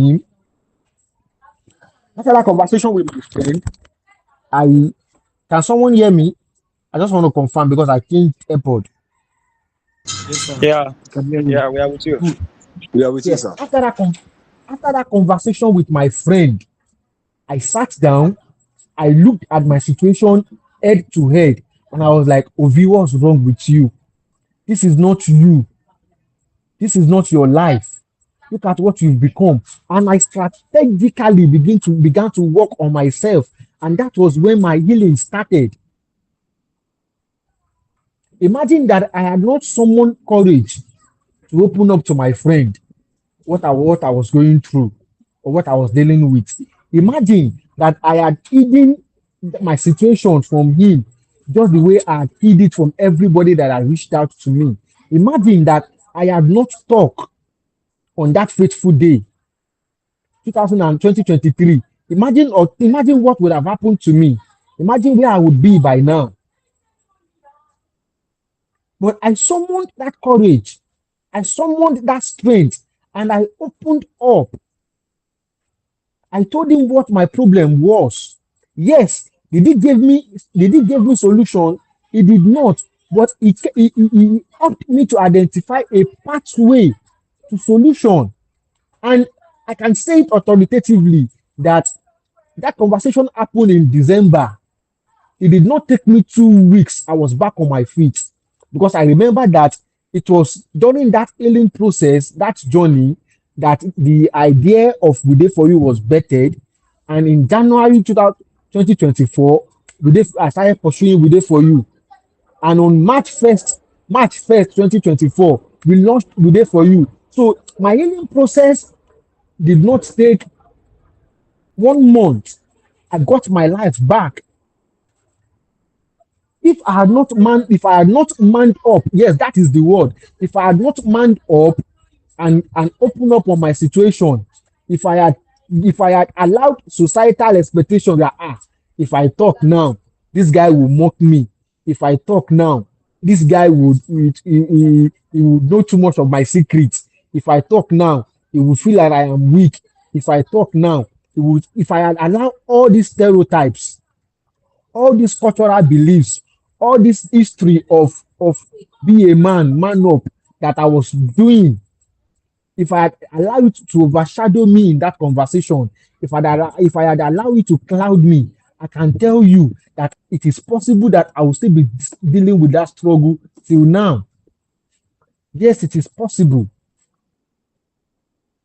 And in that struggle, I can bet it and I can say it authoritatively that it was affecting me cognitively, it was affecting me behaviorally, it was affecting me, it was affecting me physically, and it was also affecting me emotionally. And what did it translate to? It translated into mental distress for me, because mental distress is anything that affects your emotion, affects you physically, affects you cognitively, and affects you behaviorally. Anything at all that affects you in any of these four ways affects your mental health. If something is disturbing you emotionally, that thing is disturbing your mental health already. If something is disturbing you physically, that thing is disturbing you mentally already, your mental health already. If something is disturbing you cognitively, that thing is disturbing is disturbing your mental health already. And if something is disturbing you behaviorally, yes, it's already affecting your mental health. So it means that whether we like it or not, the moment we allow anything at all to get to us, we are already having a mental health issue. We are already having a mental concern.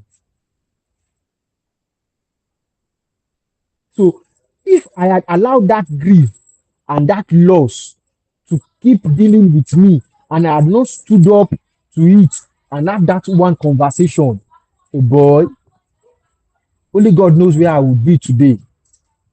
Maybe I will not even be having this conversation with you. Maybe it would have led to I got to the point of depression. I got depressed. Maybe my depression would have become chronic, and lead to another thing and another thing and another thing, and I get clad up in that shadow. And that is how my struggles will become. Then before you know it, my struggles will not end. And there's one thing about these challenges, they don't end.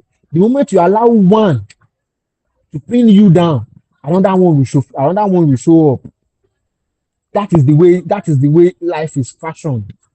The moment you allow a situation to pin you down, the moment you allow a challenges to pin you down, another one will show up naturally. Then before you know it, you are dealing with two things. Before you know it, it's becoming three. Before you know it, you've not resolved this, you've not resolved this, you've not resolved this. Then you have multiple things to deal with at the same time. Why? Because you are not paying attention to the issues you are supposed to pay attention to. So please, being strong in the real sense of it is seeking help, especially as a man. Seek help from colleagues, seek help from friends, seek help from your wife, seek help from your girlfriend, seek help from your partner. Anything at all that you feel that you are struggling to do, anything at all that you feel like you cannot do on your own, anything that you've tried to do, one, two, you are not getting results, seek help. It doesn't reduce you as a man. It doesn't take away your masculinity. It doesn't mean that you go out after seeking help. If you walk out now and they ask you who is that person standing, it doesn't change your gender to a woman, no. Or change you to being a dog. No, you are still a man, regardless of the situation. You are still a man, regardless of what you are going through. So just seek help. Me, my friends knows. Once I try doing something, one, two, and it's not working, I'm picking up my phone. Who can I talk to? I am that kind of person. Anything at all that I try to do and I'm not getting a pathway on it, the next thing that comes to my head is who can I talk to? And luckily, I have people around me that are always willing to help. It is a grace. Not everybody is privileged to have these people around you. But in the real sense of it, there is no how you will talk to somebody and somebody, in fact, the funny thing about it is that the person you are talking to may not even have the solution at hand. What that person may really have is a link to the solution, or a link to what can connect you to the solution. And I think that is what works more in the business world. In the business world, people build connections for growth. So these things are applicable and practicable in all areas of life too. I think I'm taking too much time on that question. Sorry, it's a reflective question, and I want us to reflect on it very well. So if I am taking time on it, it is worth it. Being strong really means seeking help when needed. That is what being strong means. Like I said earlier, for you to hold it to yourself, for you not to share it, you don't need anything to do it. All you need to do is just sit down. What you need strength and energy to do is to talk. And the only things you need to beat in that process is beat the spirit that is telling you that, don't say this thing, no, it makes you weak. Dead that idea, dead that thought, kill that initiative. See, me, I have one thing, I have built my resilience and coping mechanism to a point that the moment one negative thought crosses my head, like I used to call it anti-negative thought repellent. The moment any negative thought crosses my head, PM, I am murdering it instantly. No negative thoughts, no negative vibe, no negative energy around me. The moment I see it coming, I am distancing myself. Positive thoughts only. Why? Because I want to live a positive life. Why? Because I want to live a healthy lifestyle. And the only way I can do that is to live positively, is to put societal expectations behind, is to put cultural expectations behind, is to put cultural put them behind and focus on myself and my well-being, and focus on what works for me, what is working for me. If what is working for me is seeking help for people, bro, I will seek help till Jesus come, because that is what is working for me.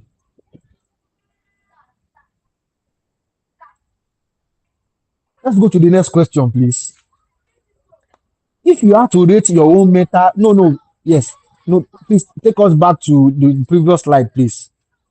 Yes, if you had to rate your own mental well-being on a scale of 1 to 10 today, what number would you give yourself? Now, before you rate yourself, allow me to mention something. Now, when you talk about your mental well-being, before you start this rating, I need you to understand that write emotions down in that your notebook or paper that you are hiding.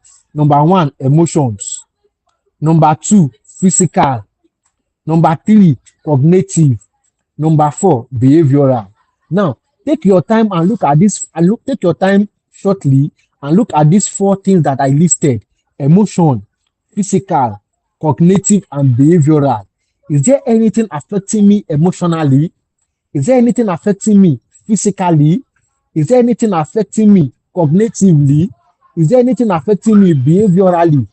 Now, the moment anything comes to your mind in front emotionally, oh, this thing is affecting me emotionally, write it in front of emotion. If you feel that anything is affecting you physically, write it in front of physical. If you feel like everything is affecting you cognitively, write it in front of, write it there. And if you feel like anything is affecting you behaviorally, write it there too. After writing it, now look at these things that you write down and ask yourself that if you had to rate your own mental well-being on a scale of 1 to 10, which number would you give yourself? Remember that for you to say that, yes, I am mentally okay, I am mentally fine, I am mentally stable, it means that nothing is disturbing you emotionally, nothing is disturbing you physically, nothing is disturbing you cognitively, and nothing is disturbing you behaviorally. Now let's take the questions. Mr. David, I will start with you. If you rate your own mental well-being after assessing these four things that I mentioned, your emotion, your physical, your cognitive, and behavioral, on a scale of 1 to 10, which number would you give yourself, Mr. David? A 5. 5. So it means that out of these four things that I mentioned, something is disturbing you, right? Exactly, yes. Thank you very much. Let's go to Mr. Israel. Hello, sir. Hello, Israel. How are you doing? I'm doing well, sir. Please rate your I rate myself mental well-being on the scale of 1 to 10. 6. I did not get that number. I said I will rate it 6, sir. 6. 6. Yes, sir. Okay. Oh, so what that means is that you have something bothering you at the moment, right? Yes, sir. God bless you. And what about Mr. Let me ask our coordinator, Mr. Emmanuel Dansu. What about you, sir? You are coming to me. I think I'll give I'm coming. myself, yeah. So I think I'll give myself like 8.5 because my wife complains Okay. sometimes that I have strange behaviors. Wow, you see? Wow, that is good. What about Mr. Sunday?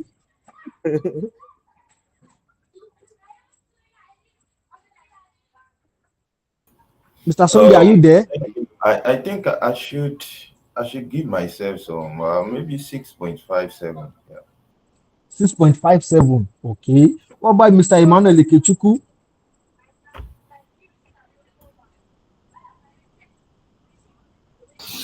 Okay, I'll give myself 8. 8. Wow, that's a good figure. What about Ibrahim?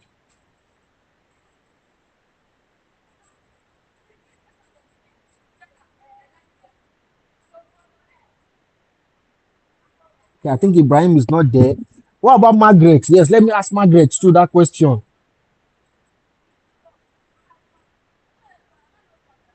She's traveling down. I'm here already. I said I mean I think I'll give myself 8.5 as well. Really? Yeah. 8.5. Why? Wow, Why? that's good. Why? Why do you have to ask why? Don't worry, we don't want the why. We don't want the why. What about Maugbe?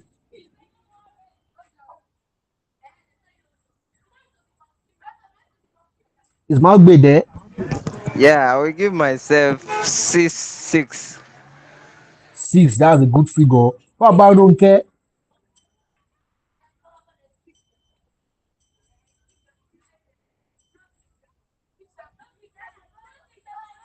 Six, Wow. six. 6 too. Okay. Okay. What about Fireflies? I want to ask everybody that question.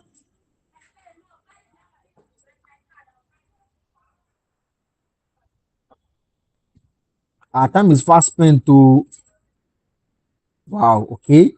Please, because of time, let's go to the next slide quickly. Wow. Because they do me like send me this conversation no end.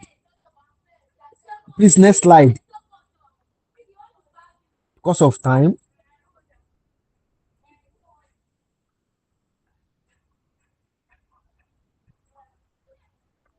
Okay, I'm coming.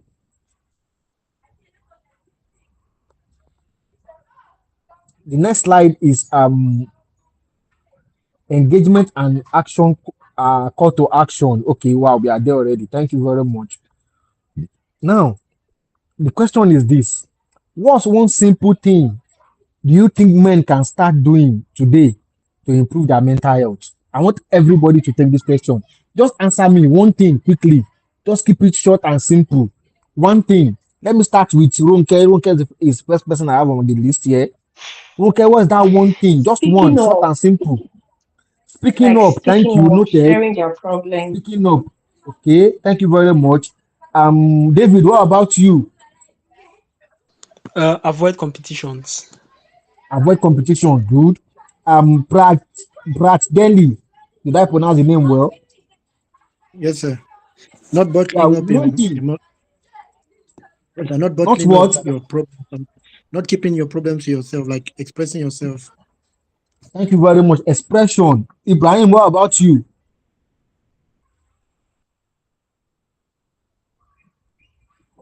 Is Ibrahim there? Okay, fireflies. Quickly, please. One thing.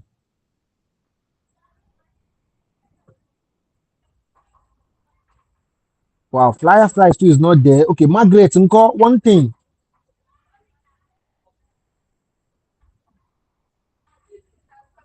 Wow, Margaret. Hello, can someone hear me? Hello? Yes, Yes, Yes, is please. there. actually, Yes, we Margaret is can. here. So I was going to say, Okay, uh, one thing, one just thing one men thing. can do is to acknowledge that they need help and seek the help. Okay, acknowledging that we need help and seek help. Israel, what about you? One thing. Striking of oneself from guilt when you are unable to meet an expectation, or Come again. expectation plays as in stripping oneself of guilt when unable to meet an expectation placed by you, by the society, or by Wow, people around you. that that is a good one. Who else wants to go? One thing, just one, Yes, one. I mean for me, I really like what Israel just said.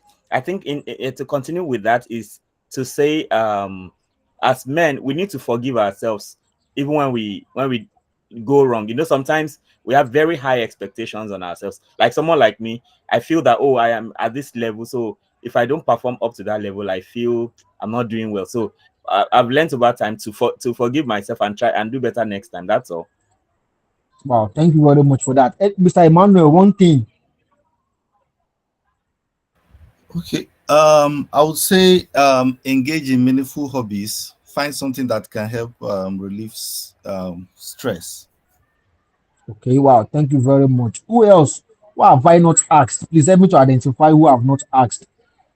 Anybody that have not asked? One thing, just one. Okay, I think I've asked everybody except those that are not active. If you ask me one thing that men should do, one thing that men should start doing in improving their mental well-being, one thing is pay attention to yourself. Pay attention to yourself.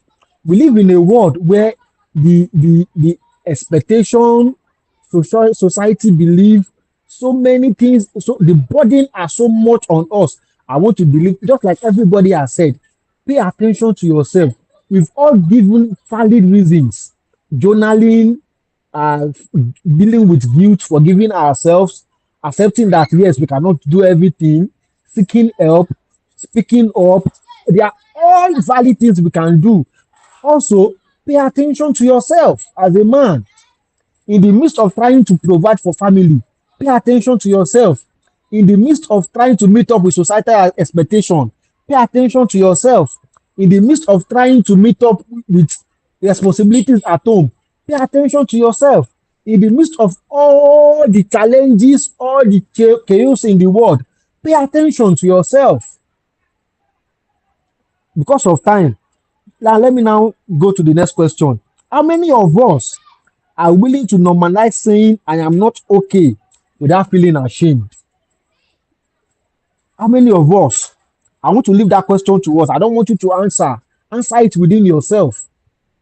How many people here, how many of us are willing to normalize saying I am not okay without feeling ashamed? Me, Ovi John Azinmagba, I am willing. In fact, not that I am willing, I have normalized it. If I am not okay, I want to say I'm not okay. If something is not fine for me, I want to say it's not fine for me. If something is inconveniencing me, I want to talk about it.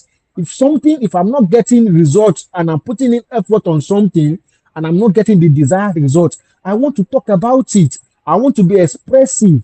I want to, I say I want to, when I'm not okay, I don't want to sit back and say I'm okay. No, if I'm not okay, I want to say I'm not okay without feeling ashamed, without guilt, without losing my masculinity in any situation and wherever I find myself. Let us normalize it. Then let's go to the next slide. I quickly want to round up before I I I I I close. Next slide, please. This is my closing note and what I want to leave everybody with. That as we bring this conversation to a close, let's remember that mental health is not weakness, it is strength. Just as we care for our bodies, we must care for our minds too. True courage is not in hiding pain, but in seeking help, supporting one another, and breaking the silence. Every man here has the power to change the narrative. First for yourself and then for those around you. Let's walk out of here not just informed, but committed to creating a culture where men can say, I am not okay, and still be respected, supported, and valued. Because strong men are not those who suffer in silence, but those who choose to heal. Thank you very much for having me, and God bless all the boys on this forum.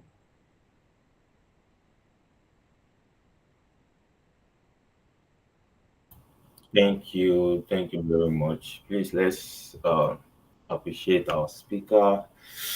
Let's show some, let's share emojis. Thank you, thank you, thank you very much. Thank you very much, sir. That was that was loaded, like powerful, and uh, I know everybody has gained one or two things from, like, you don't even have choice because everybody contributed. So you must say something. Yeah, that was interesting. Like it was just like we are having conversation. It was just like we are having conversation, and that was. Thank you very much, sir. Really appreciate you. And I think we don't really have anything to, maybe any contributions, sir. Doctor, sir, any contribution, maybe anything? Yes, I mean, it's like we should take it home, right? Yeah. Oh, nice. Yeah, I mean, I thank you so much. Now, when you see somebody doing what they are passionate about, it is infectious. Like the way Ovi John Azinmagba talks about mental health is so infectious indeed. Thank you very much for your time. Thank you. That's a lot, and we are very, very, very, very grateful for your time. We thank you for all the research, for all the work you have done in this field. By the way, if you're interested in volunteering in his non-profit called We Did For You, it's a mental health place where they actually train people on mental health, make people aware of their mental health issues and things like that. And of course, you can almost say that this virtual meetup today is like a free therapy session, right? That's what it feels like to me. And sincerely, I like the part where he told us to rate our mental health. And of course, thankfully, if we are sincere with ourselves, we all know where we stand.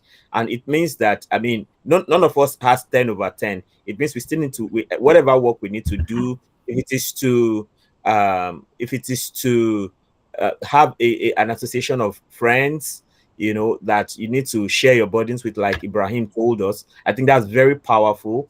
If it is to always speak up when you need help, I think that's very important. Yeah, I think we have a question for our guest. That's coming from Pratt Ndell. What daily habits can help men care for their mental and emotional well-being? I take it back to our guest. Did you get that? I come again, please, with the question. Yeah, it's asking what daily habits can help men care for their mental and emotional well-being. Okay, wow, thank you. That question is a very, very valid question. The truth is that we all have hobbies. That is the truth. We all have things we do for relaxation. For me, I'm a music person. All I need to do is just have music around me, listen to music. I like music. I draw inspiration from music. Like I use music therapy a lot. And for some people, like I mentioned, we all have hobbies. Anything at all that disconnects you from all the problems, all the challenges of life, anything at all that grounds you, anything at all that takes your mind away from your situations, anything at all, anything. For some people, it is gaming. For some people, it is meditating. For some people, it is journaling. For some people, it is just taking a walk. For some people, it is just talking to somebody. Anything at all that you think it is an hobby, something that you can do at your leisure that can easily ease stress for you. Anything, name it, anything. But there is now a thin line that I used to tell people that because most of these things are regarded as coping mechanisms, things that help you to cope with stress, things that help you to cope with challenges, and what have you. Now, uh, while we are looking at these things, also, we must also understand that uh, uh, coping mechanisms, too, if not managed well, can get out of hand because for some Become an people, addiction. yes, it can become Wow. an addiction too. That Wow. line, we need to be very careful about it too.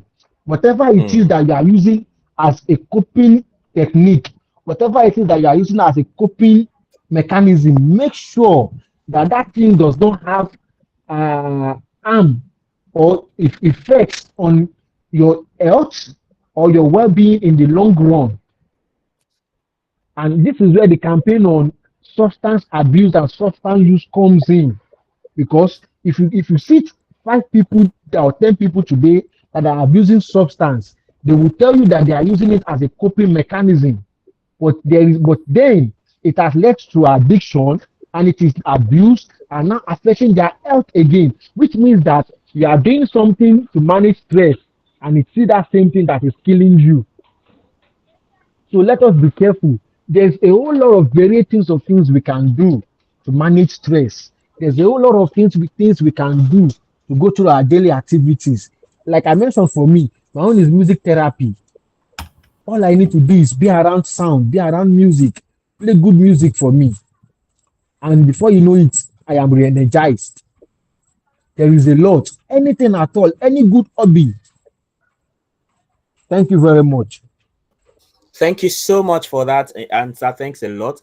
In fact, that reminds me of one of the biggest times I had to go through some challenges was, while waiting for marriage, right? We were delayed in the process. I mean, because my in-laws were not sure if my wife should go with me or not. So, I mean, I remember times where, I'll just, the frustration was so much that sometimes I'll just enter the shower and just open the tap and just not like I wanted to take a bath. I just opened the shower and the shower is just the water is just pouring on my head and everything. But I remember one thing that really helped me then was prayers, right? The Holy Spirit, that soft sound that you just tell it something like "Don't worry," or I think as Christians we have an unfair advantage in that regard. That sometimes if you are really immersed in scriptures and prayers, it can even do the job of course, that does not preclude the place of therapy and everything for anybody who needs it. But I think sometimes being immersed into the scriptures, praying, understanding the Holy Spirit and all that can actually, solve our problems to a very large extent. So I've really found that. So I think having a relationship with Jesus and knowing the Holy Spirit, praying, being open to hear from God. I think that's also one very, very, very solid thing that I've found in my personal life. Of course, we have other things like as has been told us, like having a community. Environment matters, and that's why I can't stand negative people that always complain that this is my life is this, my life is that, and all that. Of course, it's not like when people are saying something, right? Sometimes people are complaining because they need help, but some people, it's not like they need your help or they want advice from you. They just want to complain because that's what they do, right? So I try as much as possible not to stay around negativity. I don't want to entertain any. Sometimes, all these videos that fly around, oh, they have killed 100 people in this place. It's so gross. Like, people will send people bleeding and everything. So sometimes when I see such things, once I know that that's it, I can just delete it immediately. Because sometimes we number ourselves by saying these things. Of course, I don't also believe in being people being too soft. Like, every small thing you're already melting and all that. So there's a balance. If you are too hard, it's a problem. If you are too soft, it's also a problem. There's a midpoint, I think, that it should all be. And this takes me back to our last virtual meetup for last year, where we had Okwe Adeyonju talking to us about how he went through. I mean, when I met him in Futa, I was wondering how he was going to survive. He had so many carryovers that, I was wondering how he was going to cope. But with that gentleness, that meekness, that quiet, he was able to get through it. And today his life is such a great testimony. And that brings me to my advice that no matter what is happening to you, make sure you don't sink, because it doesn't take so much to sink, right? You just need to entertain bad thoughts. Something just tells you you're not doing well. Or something just tells you you're not even handsome. You never get a wife, or you never get a husband, or you never, amount to anything, or you never give birth to something from somewhere will just come. And once you entertain that, just like we heard before, if you entertain that, the thing will expand. Before you know it, mental issues will translate to physical problems. Before you know it, it can lead to death even. So let's be careful of the kind of thoughts we entertain. On this note, I'm beginning to sound like I want to do another one. But thank you for coming, everybody. I sincerely appreciate you for always showing up. It's been such a blessing indeed having this community, learning together, getting better together. Once again, to our moderator, who happens to be our programs lead, thank you so much for moderating today. The time is not usually convenient. Like this time, I mean, you have to wake up from sleep. It's not that the best of things, the easiest of things to do. Thank you so much for your sacrifice. And to our guest speaker, Ovi John Azinmagba, thank you. Before we started this, I was asking him, he's a civil servant, right? And a busy one at that. And then how is he able to find this? But if you're passionate about something, you will definitely find a way for it. And we pray that you will continue to grow in leaps and bounds. By the way, he has a new baby, and we pray that you will continually all you need to be a correct father to your child, and a correct husband to your wife, and to raise a very blessed family. God will grant it to you.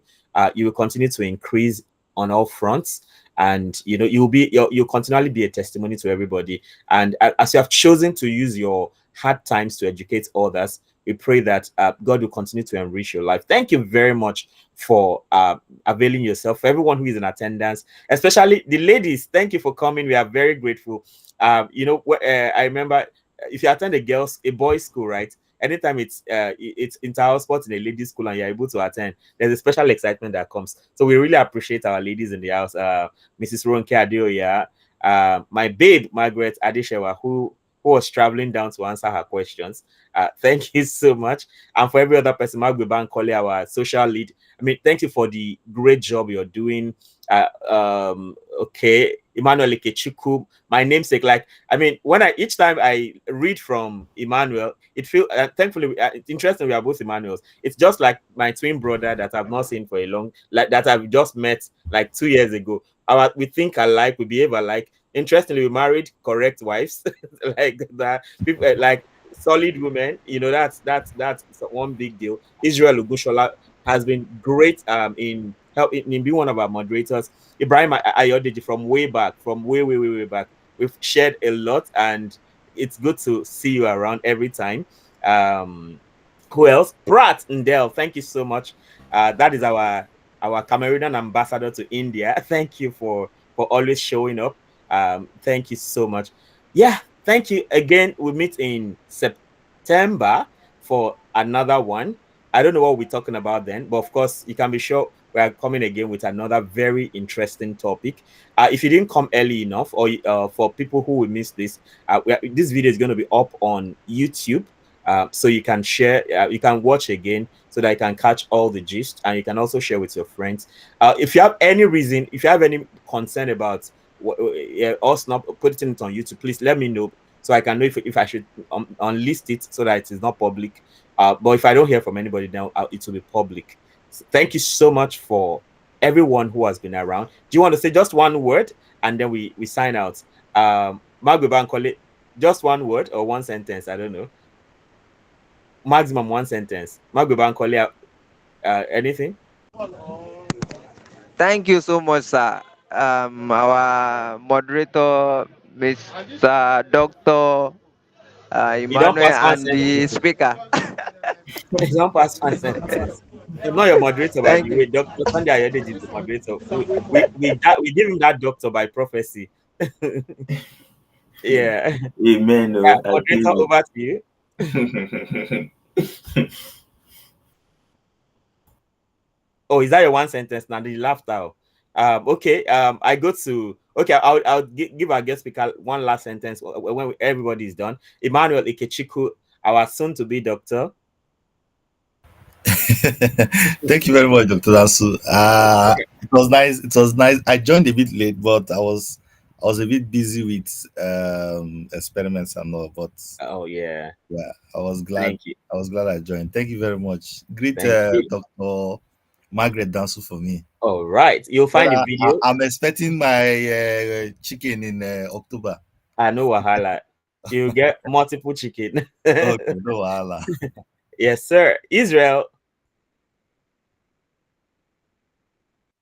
Thank you so much, Thank everyone. Thank you, our speaker. Thank you, the moderator, and I really appreciate for the knowledge dish out today. It's been insightful. Thank you so Yeah, much, sir. good to know. And thank Yeah, you, Dr. Dansu, for this platform. Yes, always sir. my pleasure. Yeah, Monsieur Pratt. Yes, thank you very much, Dr. Emmanuel, for this platform. Ever since I joined this platform, I've been learning, like I keep on growing every day, and I learn particularly onto this topic. It has really been a good one. Thank you very much. Thank you so much for always showing up. I think that's okay. Oh, have we taken Sunday Ayodeji, our moderator? So thank you, sir. All right, and then I'll guess pick up your parting shot. Yeah, I to all the prayers, to all the wishes, I appreciate them. I say amen. And I want to encourage us as men that let us also pay attention to ourselves. Let us do that. It's very important. And for this forum, to the coordinator and every team member, you guys are doing a very wonderful, just putting us together. We appreciate it. We do not take it for granted. Yes, I know that our responses will not always come as expected, but please, I am begging, do not let it discourage you. Whether you like it or not, we are learning, and we do not want to stop learning here. God bless everybody. Amen. That's lovely. We will not be tired because we know that whether people speak or not, people are getting blessed. So thank you for that additional reinforcement. So see you next time. Let's see. We continue in the group with our usual discussions. I think last week we talked about finance also, and so we'll continue with another topic. I think fitness next week. All right. Have a perfect weekend. God bless you. Bye. Bye, everyone. Yeah. Thank you.